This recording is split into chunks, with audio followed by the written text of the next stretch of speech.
Well, welcome to the Macedon Ranges Ministers Conversation. I've got with me here Reverend Deacon Meg Evans. Welcome, Meg. Thanks, Karen, and it's nice to be back again. And nice that we can give Annette a break for a week. Well, yes, sort of. Yes. Anyway, it's very good.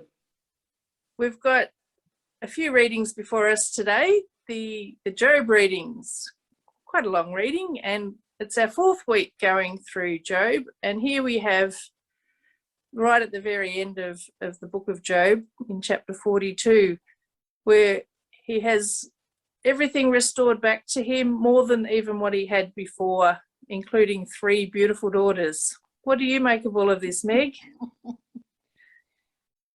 Reflecting over the whole of the Job story, it's really a transformation of Job. He was a good living man and he did all the right things, but all along he's learned a whole lot of things about God, and he really changed in that time for the better. One of the startling outcomes, I think, is that he actually left an inheritance for his daughters, which really shouldn't have done maybe, or was not common in that in Job's day.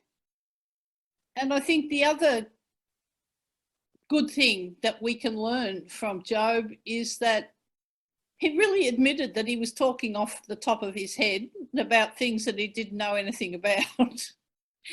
And he also learned that it was important to forgive his enemies, although they were his friends. But the importance of praying for others and not just ourselves, I think, comes through in this last section of Job. Even when it's been people that have, tried to rubbish you and point you in an unhelpful direction. Yeah. Perhaps more important then. Yes. It's quite easy to pray for the people we know and love, but it's a bit more of a challenge to offer God's prayers and invite God's blessings on people that have done the wrong thing or have caused other people pain. Yes. It's like you said, there's this transformation. It's the generosity that God inspires, I guess. Yes. Yeah. And God's graciousness, even though Job probably didn't feel that way, particularly through when going got really tough. But God is God.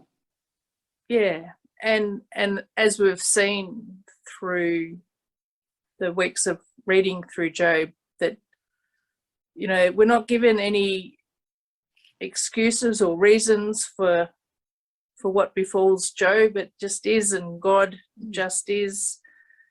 And then he ends up, like he was at the beginning, but it could very well have gone the other way too. Like we sort of get the impression that you get what you get. I remember talking with a gentleman who was being treated for cancer in a hospital, and he said, "Oh, well, you get given these cards, you just play with the cards you're given." And I thought, well, that's a really pragmatic, but it's also a helpful response that God's with us in this journey, and we get to we can still pray for others, and I think this particular piece of scripture invites us to think beyond ourselves to the people beyond us. And you hear of stories of people with cancer, and some say, "Why me?" and others say, "Well, why not me?" Yeah. And there's the shock of an initial diagnosis or a shock of a particular trauma, and then there's inevitably these things make us stop and reflect on what actually really matters in life.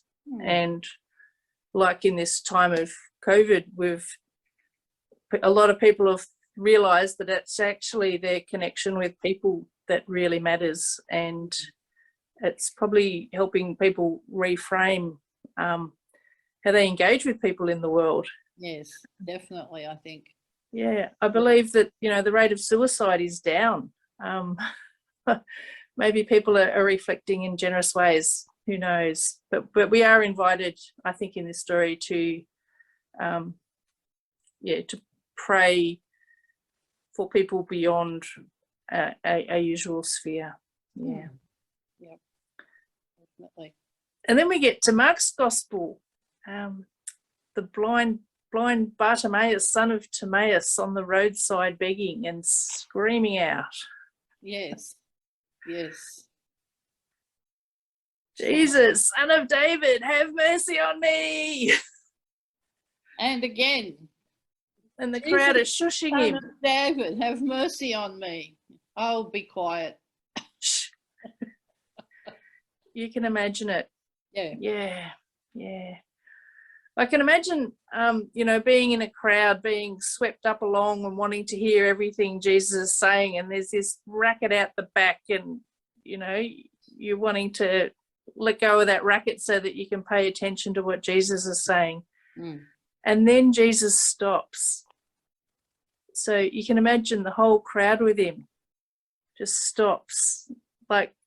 It's like there's a pause in creation. Jesus stood still. Jesus stood still. That's the phrase, isn't it? Mm. Yeah. And it was really interesting. I'd not noticed this before, but the crowd changed. Instead of trying to shut up the blind man, they actually go to him and call him and say, "You." Hey, Jesus you. is called you. Yes.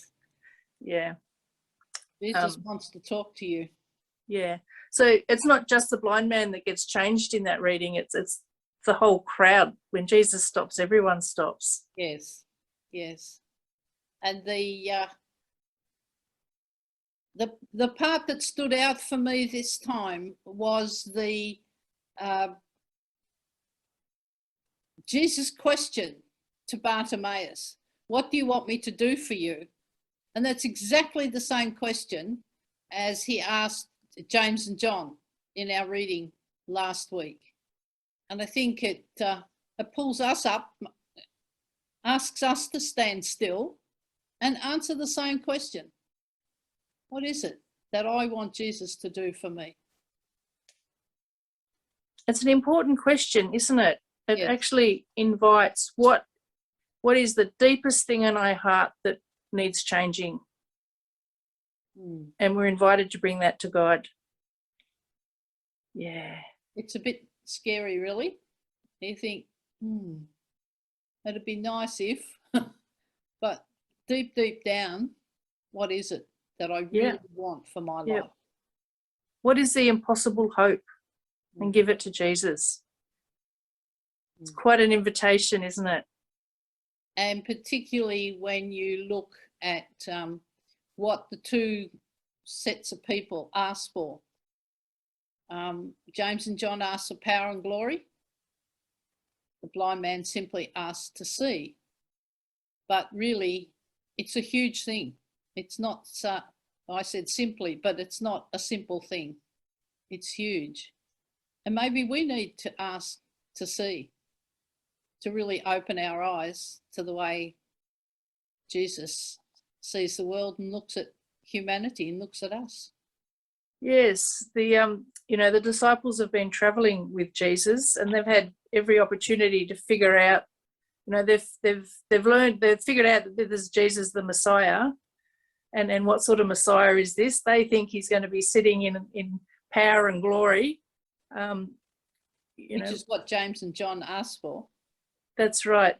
They still think that the Messiah is going to be powerful beyond measure, and they're heading to Jerusalem, and they still haven't got it. And we see in the narrative what happens to the disciples as Jesus gets closer to the cross. Mm.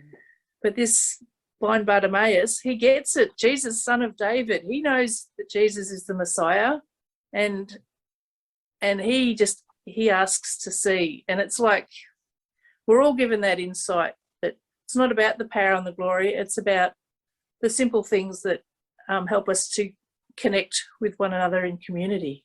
Yes. Like, wow. Yeah. So and to that- see each other as we really are and for who we really are and where we hurt and what our needs are. yeah, and trusting that in our need that Jesus would stand still for us, I think. Mm. And that Jesus does ask us that question, what can I do for you? Yes. And it's quite mind-blowing, actually.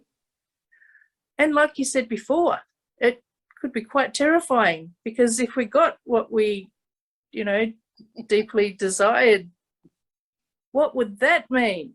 Mm. Yes. We might leave that, I think, Meg.